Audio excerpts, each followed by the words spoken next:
Começa agora o programa Bem Viver, uma prosa sobre saúde, bem-estar, comida e agroecologia. Produção Rádio Brasil de Fato.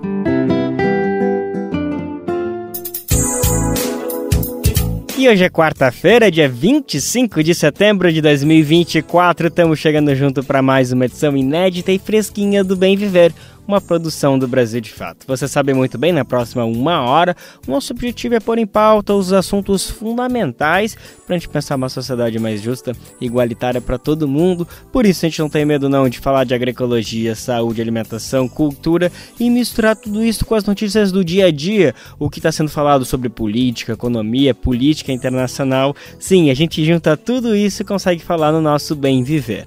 Bom, meu nome é Lucas Weber, estou contigo nessa boa prosa que está começando agora. E vem comigo saber os destaques que a gente preparou para a edição de hoje. O presidente Lula cobra reforma da ONU durante discurso na abertura da Assembleia Geral das Nações Unidas. MST fecha parceria com o governo de Nicolás Maduro para coordenar projeto no sul da Venezuela. São Paulo bate recorde de incêndios florestais nos últimos 26 anos. Antônio Cândido, relatos finais. A gente vai falar com o diretor desse documentário que estreia esta semana nos cinemas do país. Esses são alguns, mas sim, são vários os destaques do programa de hoje. Bora lá que tem coisa a dedéu pra falar. Estreia essa semana em diversas cidades pelo país o longa Antônio Cândido, Anotações Finais. Esse documentário, na verdade, que conta os últimos anos de vida desse que foi um dos maiores intelectuais brasileiros, o sociólogo, crítico literário e professor universitário Antônio Cândido. Ele que nasceu em 1918 e viveu até os 98 anos de vida. Faleceu agora recentemente, no dia 12 de maio de 2017.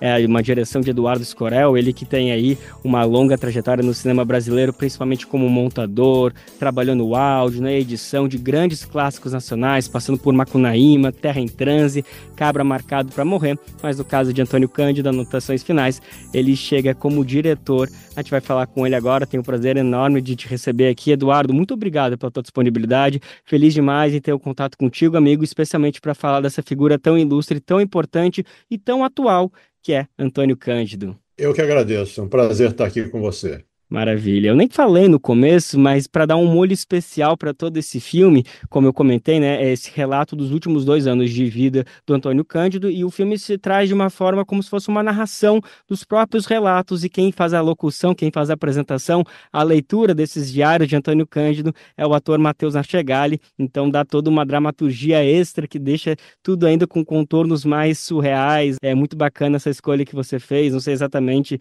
como que foi esse processo, até quero falar um pouquinho sobre isso, como que foi a escolha do Matheus, mas antes de tudo, Eduardo, quero te ouvir um pouquinho sobre como foi o seu contato com esses registros. São mais de 70 cadernos, né, que o Antônio Cândido deixou, documentos inéditos que falam muito sobre a vida dele, questões pessoais, mas também sobre a percepção que ele tinha sobre o Brasil, sobre o que estava acontecendo naquele momento. Fala, por exemplo, sobre o golpe contra a ex-presidenta Dilma Rousseff, sobre a ascensão de Eduardo Cunha naquele momento na Câmara dos Deputados. Enfim, não deixa de ser um registro super atual da história do Brasil desses últimos anos, então deixa até mais pertinente a gente ver o filme nesse momento, porque acaba sendo uma rememoração de algo que nem foi há 10 anos, mas parece já que faz uns 30, 40, parece que foi de outro período. Então, Eduardo, eu quero te ouvir um pouquinho como que foi teu contato com esses registros, se logo que você pegou esses cadernos, você já entendeu na hora que precisava dar vazão, precisava colocar na telona, enfim, conta um pouquinho como que foi esse processo, por favor. Olha, Lucas, tudo começou com a leitura especialmente de um texto que não está nos 2 cadernos que estão no filme. É um texto que foi publicado, um texto inédito, num caderno anterior, escrito em 1997, chamado Pranto dos Livros, em que o narrador imagina que ele está já morto dentro do caixão e que os seus livros estão chorando por ele, chorando a morte dele. É uma espécie de lamento, assim, publicado na revista Piauí. Quando eu li esse texto, o impacto foi muito grande.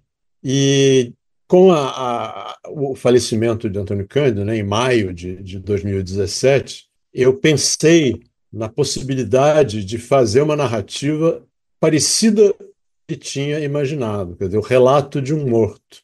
Então, não usar entrevistas de outras pessoas, não ter uma narração falando dele, ser a voz do próprio Antônio Cândido falando desse ano e meio, na verdade, um pouco menos de 2 anos, o final de 2015 a abril de 2017, quando ele faz a última anotação.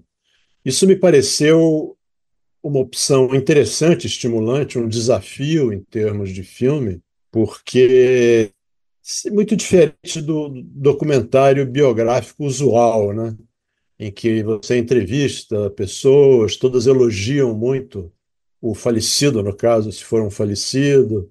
E no caso do Antônio Cândido, ainda por cima, existe na internet uma quantidade enorme de entrevistas, aulas, conferências, não faltam registros dele falando, e eu não acharia, nesse momento especialmente, tão interessante e um desafio tão grande fazer um filme com ele usando esse material que está aí disponível. O ineditismo desses cadernos também me atraiu muito. E eu tive a autorização das 3 filhas dele para ler esses cadernos que ninguém tinha lido. Esses cadernos que ele deixou, a grande maioria, até hoje, ninguém leu. Tem uma parte que uma das filhas leu, mas eles continuam inéditos e inéditos em todos os sentidos, quer dizer, nunca foram publicados e nunca foram lidos sequer. Então, isso acho que traz ao filme um valor especial que se completa com essa oportunidade rara, me parece, que o filme proporciona de acompanhar essa fase decisiva da vida de um intelectual da estatura de Antônio Cândido, no ano e meio final da vida dele, com o próprio pensamento dele. Então, me parece que o filme tentou, eu espero que tenha conseguido, fazer uma espécie de retrato de Antônio Cândido por ele mesmo. Quer dizer, não há outras interferências, a minha interferência é pequena, existe, mas é pequena. Tem um texto no início, que evidentemente não foi o Antônio Cândido que escreveu, o espectador compreenderá. Tem um outro no final, que também, evidentemente, não foi o Antônio Cândido que escreveu, que ele já está falando como morto. E os textos do caderno são ele vivo, ele falando vivo, refletindo sobre uma gama enorme, uma variedade enorme de assuntos, que alguns você citou e outros, referências literárias. Um tema que percorre o filme inteiro e os cadernos são as reflexões dele sobre a iminência da morte.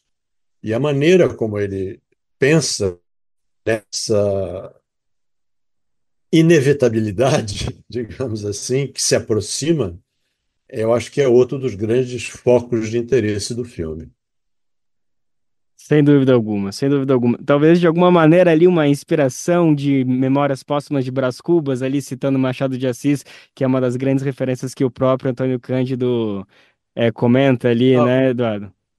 sem dúvida, o documentário é tributário de Memórias Póstumas do Machado de Assis, todo mundo verá isso, mas, na verdade, primordialmente, o documentário é tributário do próprio texto do Antônio Cândido, ao qual eu me referi, O Pranto dos Livros. Quer dizer, então, num primeiro momento, ele é inspirado no Pranto dos Livros, a ideia de um narrador já morto, entende? Imaginando coisas. No caso aqui do filme, não é imaginando. Ele como se o narrador já morto recupera uma narrativa que ele mesmo fez. E, evidentemente, tem uma relação direta, evidente, com Memórias Póstumas do Machado de Assis. É, inclusive citado pelo Antônio Cândido nesses cadernos aí. Eduardo, uma coisa muito bacana para a gente falar, que realmente eu acho que você perguntou, né? Espero que tenha sido feliz, que espero que tenha conseguido contemplar esse objetivo, e sem dúvida alguma. acaba se tornando um documentário biográfico sobre Antônio Cândido, mesmo tendo toda essa roupagem ousada aí que você trouxe, de ser relatos que ele escreveu, né, num diário ali, de maneira despretensiosa. Certamente ele não imaginava que Eduardo Escorel, dali uns 10 anos, um pouco menos, estaria ali fazendo um documentário a partir desses diários, mas é impressionante como aos 98 anos de vida, ele escreve com uma lucidez ímpar, conseguindo dialogar com questões que estão acontecendo ali e de muitas vezes até quero trazer umas perguntas um pouquinho mais para frente de coisas que a gente está debatendo hoje, falando um pouquinho sobre esse conceito de liberdade que aparece no final ali do documentário. Mas antes disso, eu fico impressionado que ele tá aos 98 anos, ele está com uma lucidez que poderia estar concorrendo à presidência do Brasil, né, Eduardo? Olha, eu acho que a lucidez transparece de uma maneira muito flagrante, a memória dele transparece de uma maneira muito flagrante, a memória dele, eu diria que é melhor que a minha. E a própria letra dele no caderno, que só no final, eu acho que praticamente na última anotação, que é do final de abril, meados de abril de 2017, poucos semanas antes dele morrer, é que você percebe a letra mais trêmula. Mas do final de 2015 até lá, esse ano e meio, ele escreve no caderno com uma letra impressionante em termos de firmeza. E, no fundo, eu tenho a impressão que talvez um valor que o filme possa ter é o de revelar, acho que um ser humano, em primeiro lugar, extraordinário, e um intelectual, diria, para não dizer único, como poucos no Brasil. Me parece que nós temos poucos seres humanos e intelectuais à altura dele, e não sou eu que estou dizendo, eu acho que espero que o filme passe essa impressão para quem assiste. Nossa, sem dúvida alguma, Eduardo. Eu acho que isso aí é algo indiscutível. Eu acho que Antônio Cândido já participa do imaginário das pessoas como um grande pensador, como um grande sociólogo, crítico literário, mas eu tenho certeza que mesmo essas pessoas que já têm uma noção vão se surpreender com a capacidade intelectual, com as ideias à frente do tempo dele.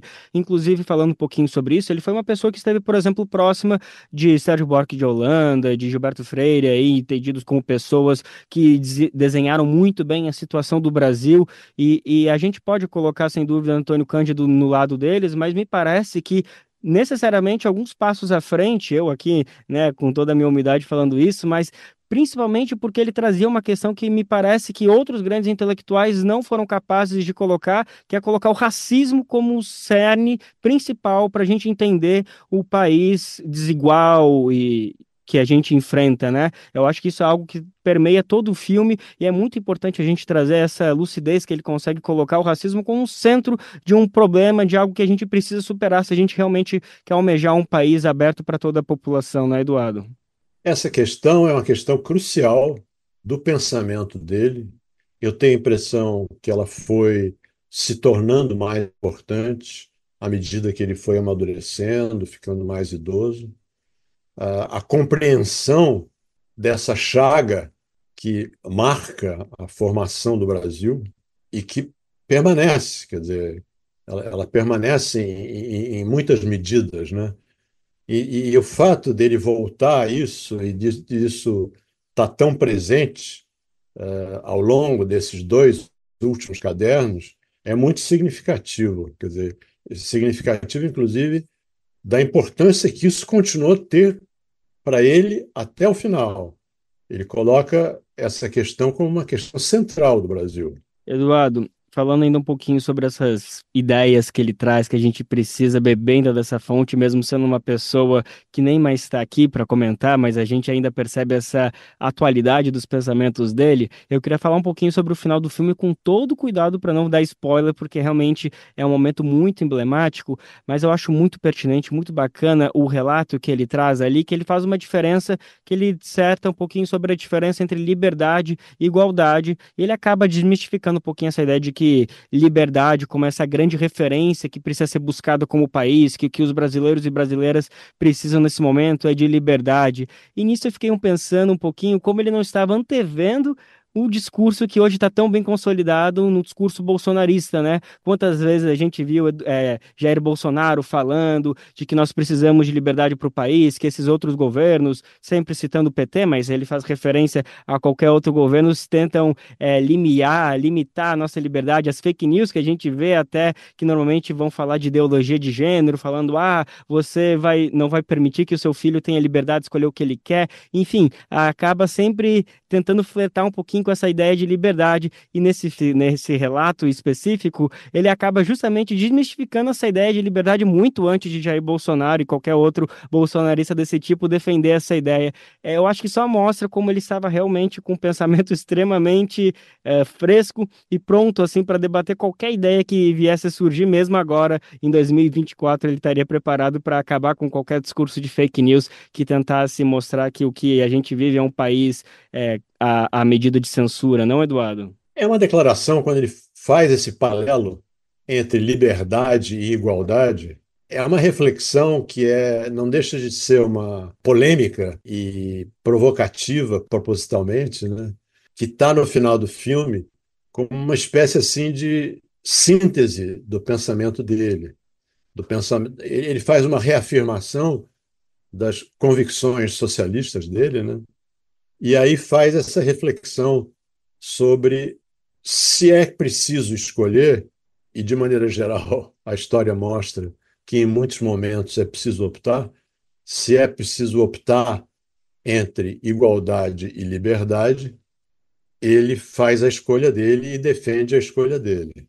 Isso foi uma opção feita para encerrar o filme como uma necessária, me parece, a gratificação para o espectador, porque também sem querer dar spoiler, no final do filme, no epílogo do filme, há uma pequena surpresa para o espectador, que eu acho que será muito gratificante, digamos assim, depois de 1 hora e meia, praticamente, de um filme em que há apenas uma voz off de um narrador, mesmo dita, eu acho que maravilhosamente bem, pelo Matheus Nastergalli, que é um elemento decisivo desse filme. Quer dizer, é uma questão assim, não há quem veja o filme que vá comentar e que não fale da qualidade da narração feita pelo Matheus.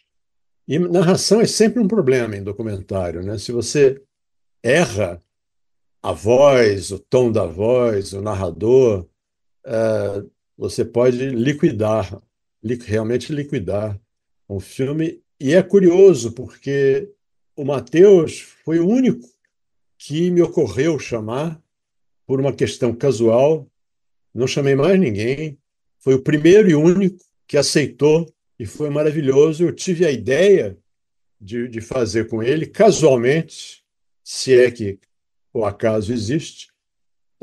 Eu estava procurando imagens e estava assistindo de novo o filme sobre o Mário Peixoto, do Sérgio Machado, que chama-se Onde a Terra Acaba. E eu pus aqui onde eu estou nesse momento aqui. Eu pus um DVD aqui, sem saber, e não estava preocupado com isso, sem saber quem era o narrador, sem me lembrar quem era o narrador.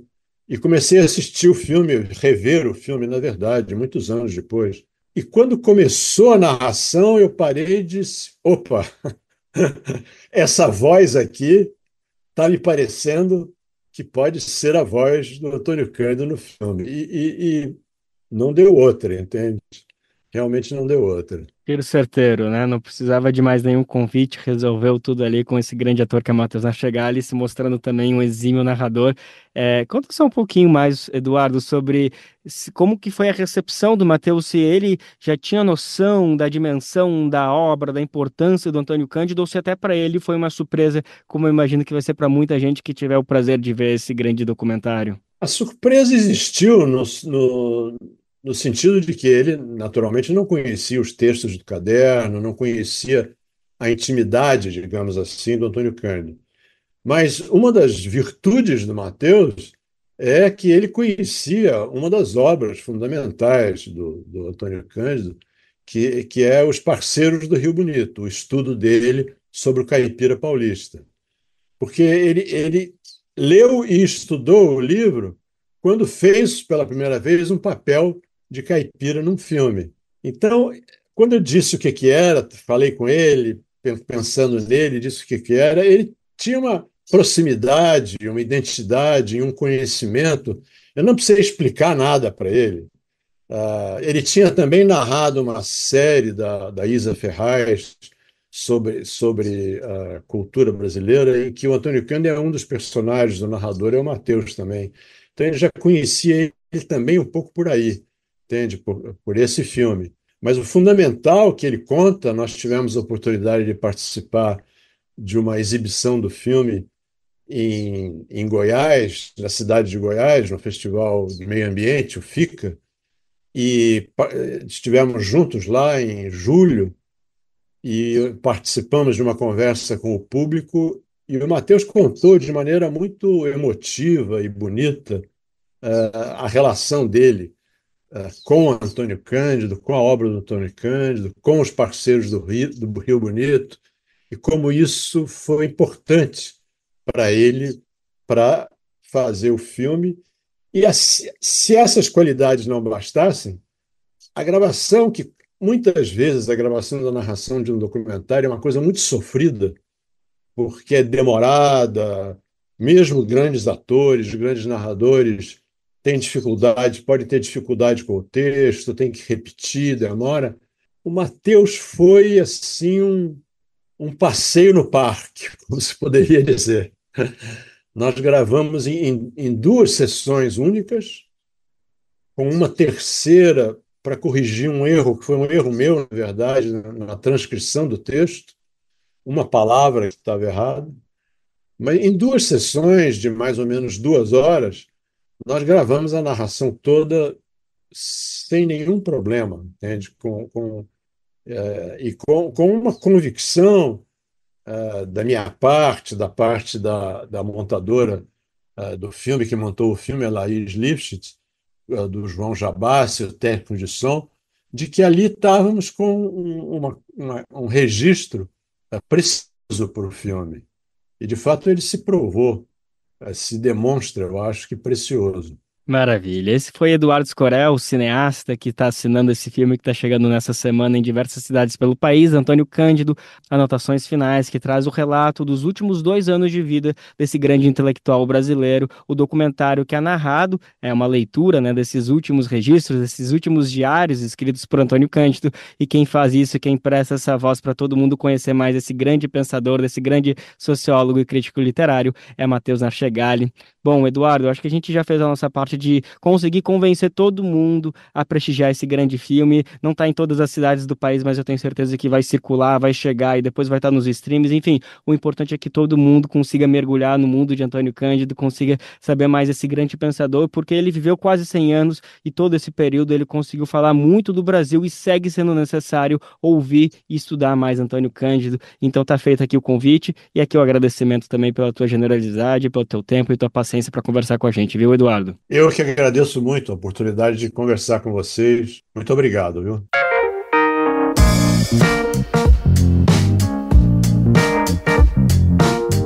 Oi, pessoal. Eu sou Rosana Fernandes, da Coordenação Política Pedagógica da Escola Nacional Florestan Fernandes. E hoje eu tenho um convite especial para você. A Escola Nacional Florestan Fernandes precisa do seu apoio para continuar promovendo a formação política da classe trabalhadora. Desde 2005, mais de 40 mil pessoas do Brasil e do mundo já passaram pela Escola Nacional, que continua existindo por meio da solidariedade dos movimentos populares e associados que contribuem com esse projeto. Conheça o trabalho e seja um amigo da Escola Nacional Florestan Fernandes. Acesse www.amigosenff.org.br e saiba mais.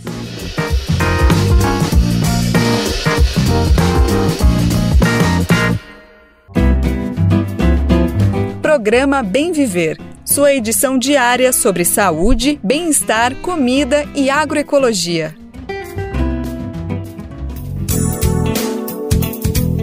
Gente, vamos aproveitar para passar um recadinho? Sabia que, além de acompanhar as notícias aqui no Bem Viver, você também pode receber elas diretamente no seu e-mail? Pois é simples. É só se cadastrar na nossa página e você ainda pode escolher as categorias de notícias que mais te interessam, porque a gente, sim, faz essa curadoria. Então você fica por dentro dos principais acontecimentos do Brasil e do mundo, além de conferir análises profundas com uma visão popular do nosso dia a dia. Bom, gente, o site é o seguinte, brasildefato.com.br/boletim. Isso mesmo, vai no nosso site, brasildefato.com.br/boletim. Agora a gente vai falar sobre a participação brasileira na Assembleia Geral da ONU, que aconteceu ontem, terça-feira, dia 24.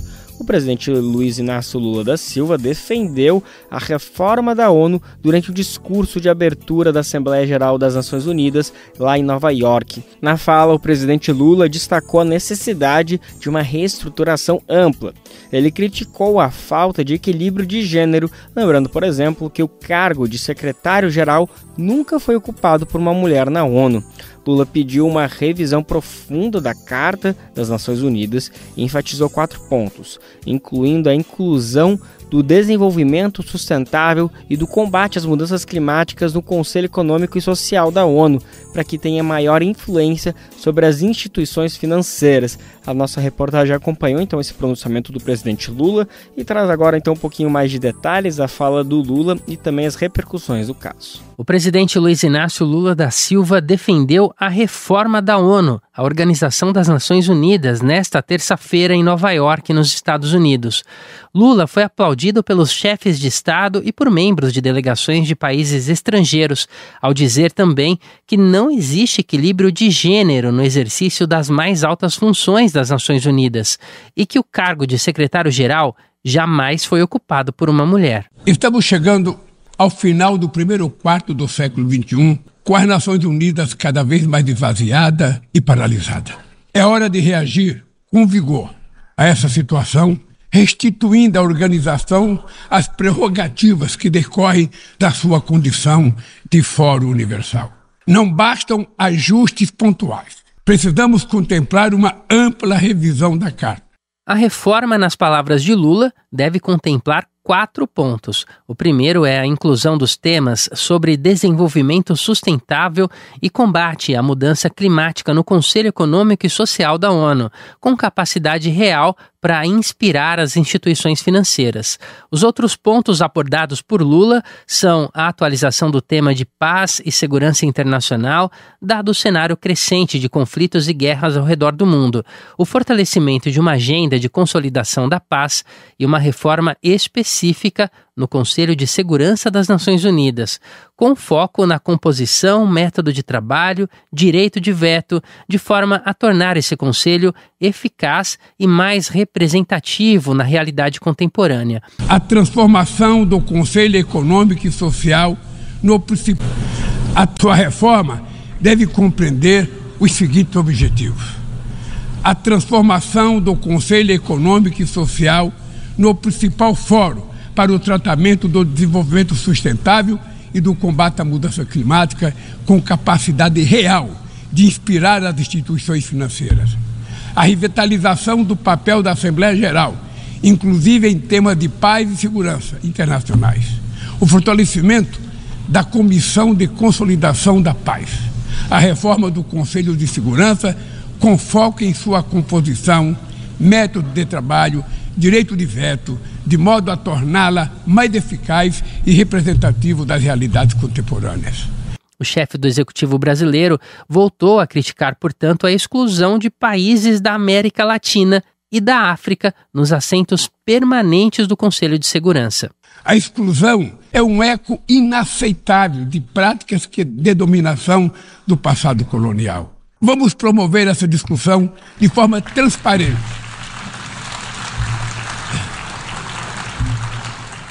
A vontade da maioria pode persuadir os que se apegam às expressões cruas dos mecanismos de poder. Neste plenário, ecoam as aspirações de toda a humanidade. Aqui, travamos os grandes debates do mundo. Neste fórum, buscamos as respostas para os problemas que afligem o planeta. Recai sobre a Assembleia Geral, expressão maior do multilateralismo. a missão de pavimentar o caminho para o futuro. Muito obrigado e boa sorte. O discurso do presidente Lula na ONU pode ser lido na íntegra na versão online dessa reportagem no site do Brasil de Fato. De São Paulo, da Rádio Brasil de Fato, com reportagem de Caroline Oliveira. Locução, Douglas Matos. Da ONU a gente volta aqui para São Paulo, isso porque nos últimos dias não foram fáceis, tanto para o estado como para outras localidades do país, justamente por conta dos incêndios florestais que seguem se alastrando, embora não no mesmo grau como a gente acompanhou nas semanas passadas, né? Mas São Paulo bateu um recorde histórico de incêndios em 2024. De acordo com o INPE, que é o Instituto Nacional de Pesquisas Espaciais, foram registrados 7.296 focos de fogo entre janeiro e 20 de setembro, superando o antigo recorde que era de 2010, quando aconteceram 7.291 ocorrências. Desses casos, 171 foram incêndios florestais e mais de 4.000 foram em áreas de pastagem sem autorização. Aí a gente consegue já entender um pouquinho como tudo isso aconteceu, né, gente? Bom, a gente vai falar mais dessa situação, que é grave, em mais de 405 municípios, sendo que são 645 no estado, então é basicamente em toda a região paulista, com destaque para as áreas de agropecuária. Só para ter uma ideia, só até agosto deste ano, 236 mil hectares de cana-de-açúcar foram destruídos pelo fogo, isso segundo dados do MAP Biomas. A crise climática e a falta de controle no uso de fogo agravam esse cenário. Vamos entender melhor como essas coisas se relacionam? A reportagem do Brasil de Fato está aqui para explicar para a gente. O estado de São Paulo bateu recorde de incêndios em 2024, com 7.296 registros de janeiro até o dia 20 de setembro. Os dados são do INPE, o Instituto Nacional de Pesquisas Espaciais. Até então, o ano com recorde de incêndios era 2010, quando foram registrados 7.291 focos. Esses números correspondem à análise histórica do INPE, que teve início em 1998. Foram identificados 171 incêndios florestais no estado e mais 4.400 ocorrências de uso de fogo em áreas de pastagem sem autorização. Ainda de acordo com o INPE, dos 645 municípios paulistas, 405 tiveram pelo menos um foco de incêndio em setembro, com destaque para as áreas de agropecuária. Além disso, segundo a plataforma MAP Biomas, até agosto, 236 mil hectares de área de cana-de-açúcar queimaram no estado. Altinópolis, a 346 quilômetros da capital, foi o recordista, com 125 casos. O município tem uma área de mais de 64 mil hectares destinada à agropecuária, o que corresponde a aproximadamente 69% do território. Desses, quase 24 mil hectares são lavouras de cana-de-açúcar e cerca de 2.400 hectares são pastagens. Depois de Altinópolis, ficou São Carlos com 93 focos de incêndio, onde mais de 68% da área é destinada à agropecuária. Em seguida, Pitangueiras, com 90% do território ocupado por pastagens e lavouras. Por fim, Andradina e Olímpia, com 70 focos de incêndio cada e mais de 85% dos seus territórios ocupados por atividades agropecuárias. Juntos, esses 5 municípios somam uma área total de 179.500 hectares de cultivo de cana-de-açúcar. Em contrapartida, a área total de florestas nessas localidades é de apenas 66 mil hectares. O destaque vai para Pitangueiras, onde a cobertura florestal corresponde a apenas cerca de 3% do território. Os dados são de 2023 e foram extraídos da plataforma MAP Biomas. Ao todo, 14 municípios do estado tiveram mais de 50 focos no período. E em 41 localidades, houve mais de 31 ocorrências ou pelo menos uma por dia. Já a capital paulista, assim como Guarulhos, teve 3 focos cada uma. De São Paulo, da Rádio Brasil de Fato, Carolina Bataillard.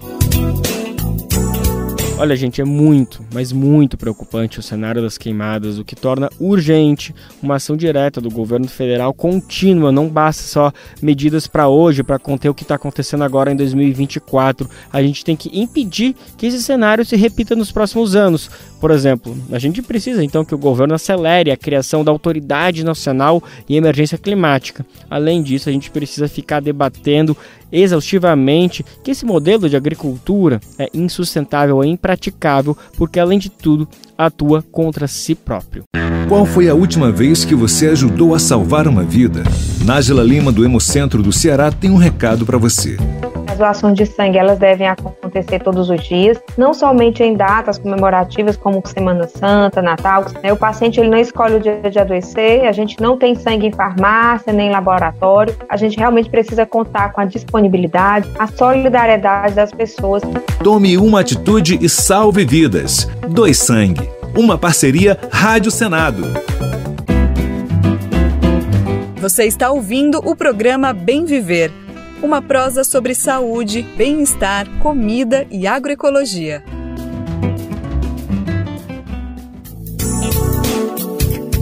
Gente, por falar em queimadas, a gente precisa redobrar os autocuidados da saúde com nós mesmos. É isso mesmo, gente. Nesse tempo seco e quente, com excesso de fumaça, o alerta vai para quem tem principalmente problemas respiratórios, mas é para todo mundo. Tem algumas coisinhas simples que fazem toda a diferença, embora, claro, a situação é complicada. Quem está aqui para explicar para a gente, para trazer essas boas dicas, é o médico da família e comunidade Aristóteles Cardona, que fala com a gente diretamente de Pernambuco. Se liga na dica de saúde do Brasil de Fato para você.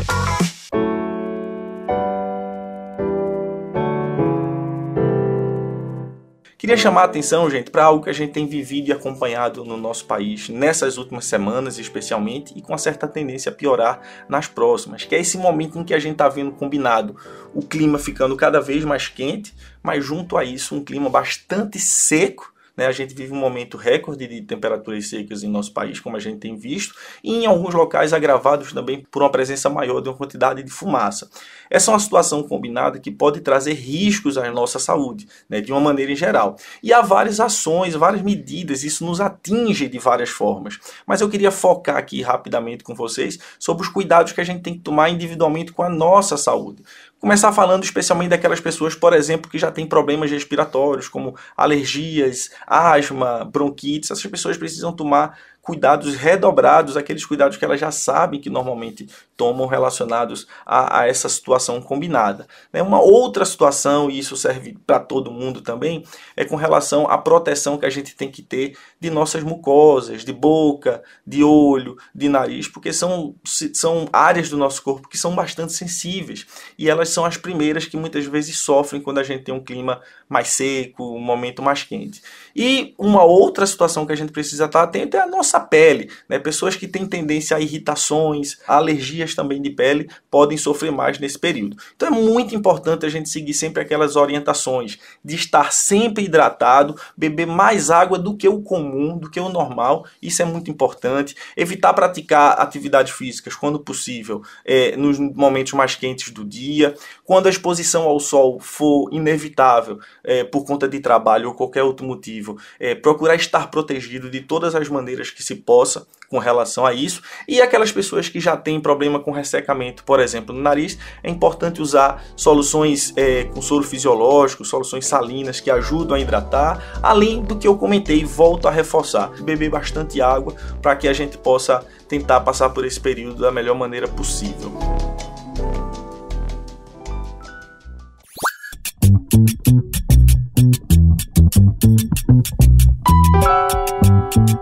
Oi pessoal, eu sou Rosana Fernandes, da Coordenação Política Pedagógica da Escola Nacional Florestan Fernandes, e hoje eu tenho um convite especial para você.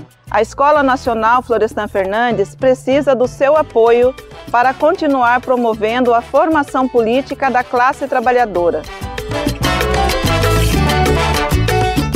Desde 2005, mais de 40 mil pessoas do Brasil e do mundo já passaram pela Escola Nacional, que continua existindo por meio da solidariedade dos movimentos populares e associados que contribuem com esse projeto. Conheça o trabalho e seja um amigo da Escola Nacional Florestan Fernandes. Acesse www.amigosenff.org.br e saiba mais.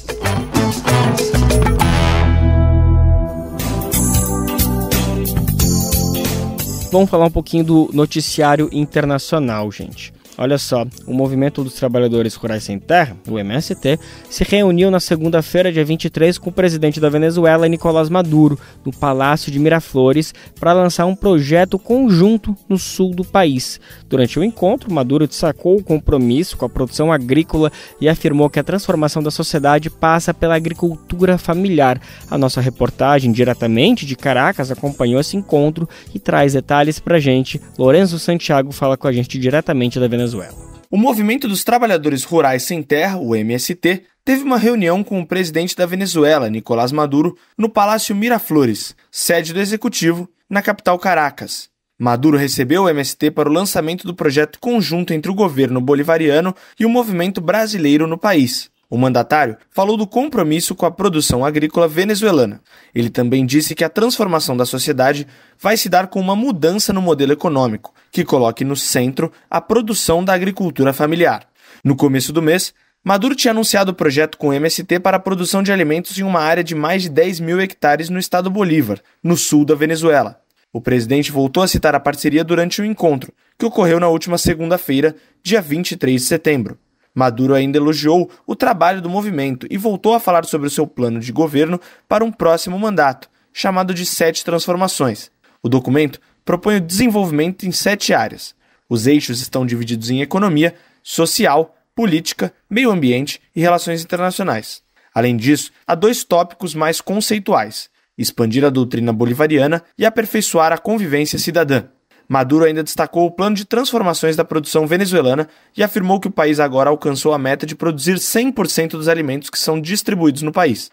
Participaram da reunião o dirigente nacional do MST, João Pedro Stedley, a coordenadora da brigada do MST na Venezuela, Simone Magalhães, o integrante da brigada, Denir Sousa, e o militante do movimento, Dario Milanês. Por parte do governo venezuelano, estiveram o ministro das Comunas, Ángel Prado, o ex-ministro da Agricultura, Castro Soteldo, e Jorge Arreaça, que é dirigente da Aliança Bolivariana para os Povos da Nossa América, Tratado do Comércio para os Povos, a ALBA-TCP. O MST atua no país há quase 20 anos em parceria com as comunas venezuelanas, ajudando em projetos de agroecologia, além da formação técnica e a produção de alimentos orgânicos. Segundo Maduro, foi formada uma equipe para acompanhar esse trabalho que será encabeçada pelo ex-ministro da Agricultura, Castro Soteldo. O programa segue convocação feita pelo presidente no final de agosto. Nicolás Maduro, na ocasião, usou o boné do MST em entrevista coletiva e pediu o envio de uma brigada de 1.000 agricultores da organização ao país para produzir em solo venezuelano. De Caracas, para a Rádio Brasil de Fato, Lorenzo Santiago. A campanha nacional contra a violência no campo e a campanha A Vida por um Fio lançaram uma carta compromisso para candidatos em todo o país. O documento apresenta propostas para combater a violência contra os povos do campo, das águas e das florestas, além de proteger defensores e defensoras de direitos humanos. A carta pede que futuros parlamentares e gestores municipais se comprometam com a criação e fiscalização de leis que fortaleçam a proteção desse grupo. Vamos saber mais detalhes desse importante documento que vem em boa hora, há 10 dias das eleições. A reportagem está aqui para falar para a gente. A campanha nacional contra a violência no campo e a campanha A Vida por um Fio elaboraram uma carta compromisso para candidatos de todo o país. O documento tem propostas para o combate a violências praticadas contra defensores dos direitos humanos e contra os povos do campo, das águas e das florestas. A carta lembra que, segundo dados do caderno Conflitos no Campo 2023, ocorreram mais de 2.200 conflitos, entre eles 1.588 por terra, 251 trabalhistas e 225 por água. Há também 3 casos que se enquadram como outros, envolvendo quase 1 milhão de pessoas em todo o país. Muitas lideranças das comunidades envolvidas nesses conflitos estão inseridas nos programas de proteção de defensoras e defensores de direitos humanos. O texto informa ainda que apenas a equipe federal do Programa de Proteção acompanha atualmente mais de 400 pessoas. A campanha nacional contra a violência no campo e a campanha A Vida por um Fio atuam na cobrança de ações e políticas públicas no combate direto à violência. O foco está na proteção de defensores e defensoras de direitos humanos e pelo fim das agressões e crimes no campo. As iniciativas contribuem ainda com processos de resistência dos povos e comunidades. Candidatos e candidatas que estejam dispostos a assumir publicamente as propostas, assinando a Carta Compromisso, podem acessar o documento. O link está disponível na versão online desta reportagem no site brasildefato.com.br. É necessário baixar o arquivo, imprimir, assinar, digitalizar e enviar para o endereço digital disponibilizado na barra inferior do documento. Da Rádio Brasil de Fato, com informações da redação no Rio Grande do Sul, locução Letícia Holanda. Gente, um recadinho para você que acabou de ligar o rádio, está tentando entender o que está acontecendo. Seja muito bem-vindo, seja muito bem-vinda ao Bem Viver, uma produção do Brasil de Fato. A gente está no ar de segunda a sexta-feira, sempre a partir das 11 horas da manhã, para o mundo inteiro nos ouvir pela internet. Logo depois, a nossa parceira aqui em São Paulo, Rádio Brasil Atual 98,9 FM, transmite o programa para toda a grande SP, mas tem diversas rádios por todo o país que nos ajudam nessa missão de propagar as vozes que ecoam aqui no Bem Viver, mas também dá para ouvir a hora que você quiser, na sua plataforma preferida de podcast, ou, olha essa dica aqui, vai em brasildefato.com.br que o programa também está lá salvo para você ouvir e compartilhar. A ABJD é a Associação Brasileira de Juristas pela Democracia. Defende o Estado democrático de direito, a presunção de inocência, o devido processo legal e o acesso à justiça. A ABJD é a única organização do Brasil que reúne todas as categorias de juristas. Do estudante à juíza, da servidora do sistema de justiça ao defensor público. Juristas democráticos são essenciais para evitar retrocessos e avançar nos direitos e garantias. Faça parte da ABJD. Entre no site e associe-se a abjd.org.br.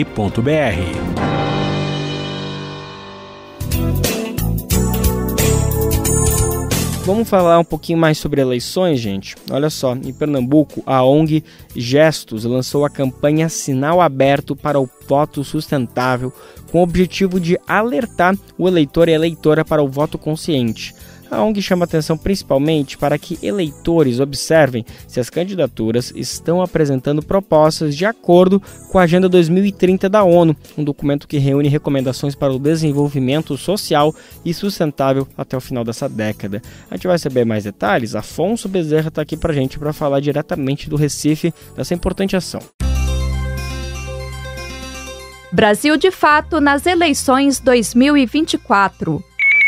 Uma visão popular da política brasileira. Quase 150 milhões de eleitores vão escolher novos prefeitos e vereadores no dia 6 de outubro. A eleição envolve o rumo de mais de 5 mil municípios pelos próximos 4 anos. Em meio a uma eleição marcada pela agressividade e notícias falsas, surgem iniciativas que promovem o voto consciente. A estudante Maria Júlia comenta o que ela entende por voto responsável. Eu acredito que um voto consciente seja você votar de acordo com o que você acredita. O auxiliar administrativo Edson Nunes acredita que o eleitor deve investigar o currículo dos candidatos. Consciente é votar num candidato ficha limpa, um candidato que tem história de defender o serviço público de qualidade. Para Maria Luísa, é votar convicta das próprias opiniões. Não se deixar levar pela opinião dos outros, votar de acordo com os seus princípios. Para criar a cultura do voto consciente, a ONG Gestos, que atua na defesa dos direitos humanos, lançou a campanha Sinal Aberto para o Voto Sustentável. A iniciativa busca estimular o voto em candidaturas alinhadas a um projeto popular de sociedade. Juliana César, assessora de programas da Gestos, fala mais sobre a iniciativa. O objetivo que a gente tem é que as pessoas incorporem, quando forem tomar sua decisão em quem votar, tentem incorporar os temas da Agenda 2030, que são dos mais diversos. Eles tratam de fome, de pobreza, de saúde, de educação, de cidades sustentáveis, de transporte, da vida saudável. Então, são aspectos, digamos, que são estruturantes para as nossas vidas. O objetivo da campanha é estimular o eleitor ou a eleitora a procurar candidaturas que priorizem a ciência, a luta antirracista, o desenvolvimento sustentável das cidades e a participação popular. O objetivo também é alertar sobre os riscos da desinformação e de candidaturas extremistas. Juliana comenta a importância de pesquisar o histórico das candidaturas. A gente não pode buscar candidaturas baseadas no ódio, baseadas na separação, na divisão. A gente já foi por esse caminho, a gente viu no que dá. E a gente tem uma série de candidaturas que abordam diversos temas. Então, vamos tentar buscar. Certamente, pode não existir o candidato ou a candidata perfeito para o cargo, mas vai haver gente que vai defender uma pauta que você concorda e que tem compromisso com isso, ou que, pelo menos, não jogue contra. A campanha alerta de que quando o eleitor negocia o próprio voto, abre mão de participar dos mandatos e de influenciar no debate público. Isso acaba enfraquecendo o sistema político. Então, a gente tem um problema de representação, a gente tem um problema depois da atuação no Congresso, que são pautas completamente fora das reais necessidades da população brasileira. A gente vê processos de favorecimento de blocos econômicos que são nocivos. A gente vê uma reforma tributária que existem defesas de que alimentos multiprocessados que fazem mal à saúde, efetivamente isso é comprovado, eles recebam um abono fiscal como se fosse um feijão, um arroz, digamos, traduzindo isso. A gente vê a defesa do encarceramento de mulheres e meninas que façam o aborto legal, que hoje é legal, aí equiparando o aborto legal por um estupro de uma menina de 14 anos a essa menina ser condenada com uma pena como homicídio. Então, essas pautas, elas estão fora da realidade brasileira, do que o povo brasileiro precisa. O estudante Pedro Lucas defende que é preciso conhecer bem as propostas antes de apertar a tecla verde. É muito importante, principalmente para nós cidadãos, a gente ter essa liberdade de poder escolher as nossas próprias ideias, a partir de nossas ideias, das propostas dos candidatos, algo melhor para a nossa cidade. Já a estudante Maria Luísa acredita que o voto consciente pode mudar os rumos do país. Eu sei que não tem a escolha certa, mas se cada um analisar direitinho a sua decisão na hora do voto, a gente pode fazer um país mais consciente. De Recife, da Rádio Brasil de Fato, Afonso Bezerra.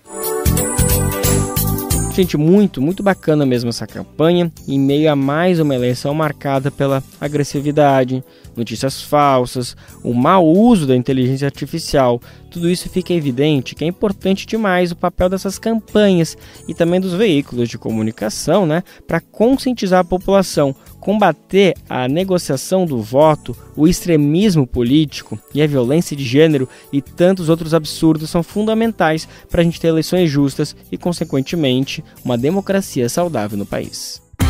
Brasil de Fato, uma visão popular do Brasil e do mundo. Leia e ouça as informações que mais interessam no seu dia. Política, economia, direitos humanos, cotidiano, saúde e cultura, tratados com pluralidade e diversidade. Jornalistas, articulistas e movimentos populares reunidos em um só veículo. Esse é o Brasil de Fato. Conteúdos em texto, áudio e vídeo que informam e contribuem na luta por uma sociedade mais justa e fraterna. Quer ficar por dentro? Então acesse brasildefato.com.br.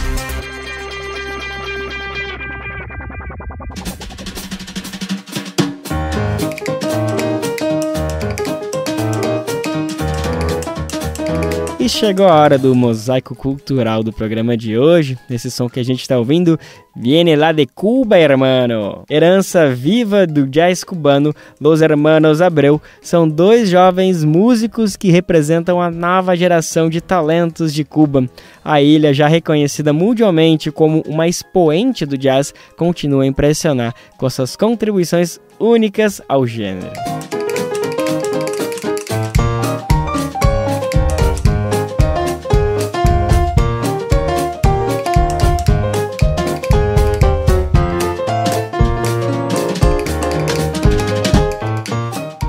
Misturando as ricas tradições do Caribe e as raízes africanas, o jazz cubano se destaca pela expressividade marcante. Graças à educação artística acessível, Cuba não só formou grandes nomes do passado, como também está moldando os novos nomes que brilham no cenário musical global.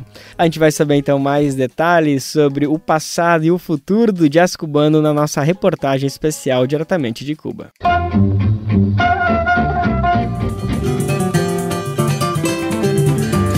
Mosaico Cultural, uma produção Rádio Agência Brasil de Fato.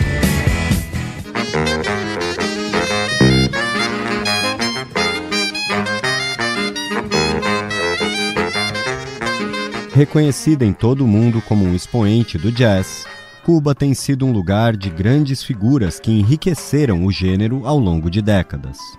A incorporação das tradições do Caribe e das raízes africanas deu às interpretações do jazz cubano uma expressividade inconfundível e particular. A manifestação, assim como a aplicação da educação artística como um direito para todas as pessoas, não só produziu gerações de mestres, mas também está formando jovens que se destacam entre os músicos mais notáveis do país. Entre eles estão os irmãos Diego Alejandro e Fábio Manuel Abreu, de 16 e 18 anos, respectivamente. Duas promessas do jazz cubano.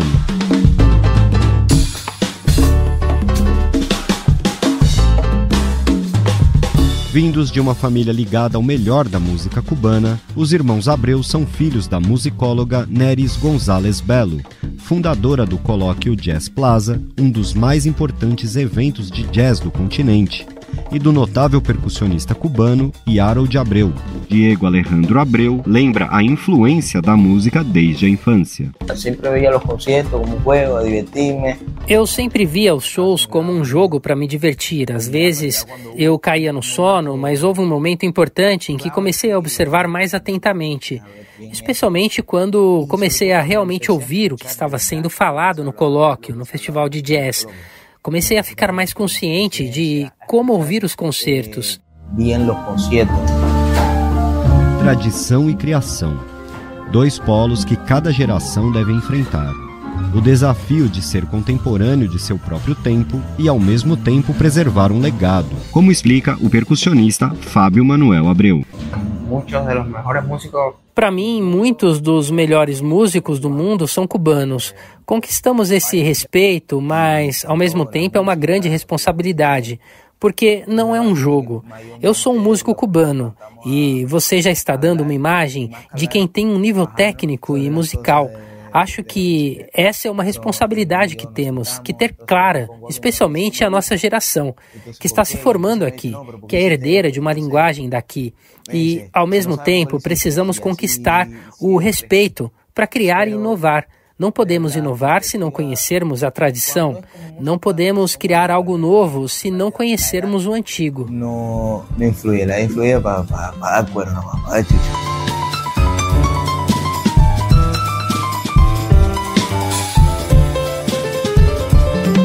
Em um contexto de transformações e incertezas pelo qual a ilha está passando, o maior desejo de muitos jovens é que a música que se respira nas ruas nunca se apague, como explica o percussionista Fábio Manuel Abreu. Eu gostaria que o talento que surge nunca deixasse de surgir. Apesar de todas as dificuldades, é incrível como mais e mais músicos estão surgindo. Mais e mais gerações chegam com o desejo de tocar e apreciar a música. Eu gostaria que isso nunca parasse. Além de tudo o que pode acontecer adjacente à música, eu gostaria que ela nunca fosse penetrada, nunca fosse ferida.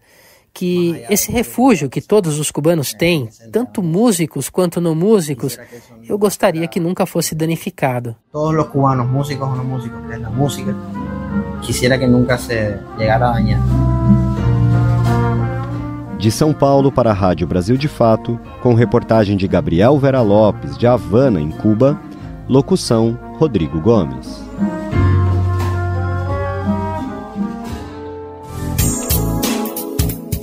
Gente, o programa tá acabando, mas tem mais um recadinho muito bacana pra gente trazer. Olha só, é especialmente pro pessoal do Rio, mas pode atender outras pessoas que porventura podem estar na cidade na semana que vem. É que para marcar os 25 anos do documentário Notícias de uma Guerra Particular, o Cine Estação Net Botafogo, no Rio, vai exibir uma sessão especial e gratuita. Acontece semana que vem, terça-feira, dia 1º de outubro, a partir das 7 horas da noite. A exibição faz parte da programação do Cine Cidadania, organizado pela Universidade da Cidadania da UFRJ. Após a exibição do filme, vai haver um debate com o diretor João Moreira Salles, o antropólogo Luiz Eduardo Soares e a liderança comunitária Itamar Silva, do Morro Santa Marta. A mediação vai ser feita por Eleonora Ziller, diretora da Universidade da Cidadania. E, gente, com essa dica, o programa de hoje fica por aqui. Amanhã tamo juntos, sim, a partir das 11 horas da manhã, pro mundo inteiro nos ouvir pela radiobrasildefato.com.br. Logo depois, a vez da nossa parceira Rádio Brasil Atual, a RBA, transmitir o programa aqui pela 98,9 FM na Grande São Paulo. Lembrando que o Bem Viver também vai ao ar em diversas rádios pelo país, e a lista completa de emissoras que retransmitem o Bem Viver você encontra no nosso site, na matéria de divulgação diária do programa. Aqui a gente aproveita para agradecer esses veículos por estarem com a gente. Tamo junto, galera. O Bem Viver também fica disponível como podcast no Spotify, Deezer, iTunes e Google Podcast. A apresentação deste programa foi de Lucas Weber, roteiro de Afonso Bezerra, edição e produção de Rodrigo Gomes, Douglas Matos, Daniel Lamir e Camila Guiar. Trabalhos técnicos de Lua Gattinoni, Adilson Oliveira e André Paroche. Coordenação de Rádio e TV Monize Ravena, diretora de programa de áudio Camila Salmazo, direção executiva Nina Fidelis. Até amanhã, gente. Tchau, tchau. Você ouviu o programa Bem Viver, uma prosa sobre saúde, bem-estar, comida e agroecologia. Produção Rádio Brasil de Fato.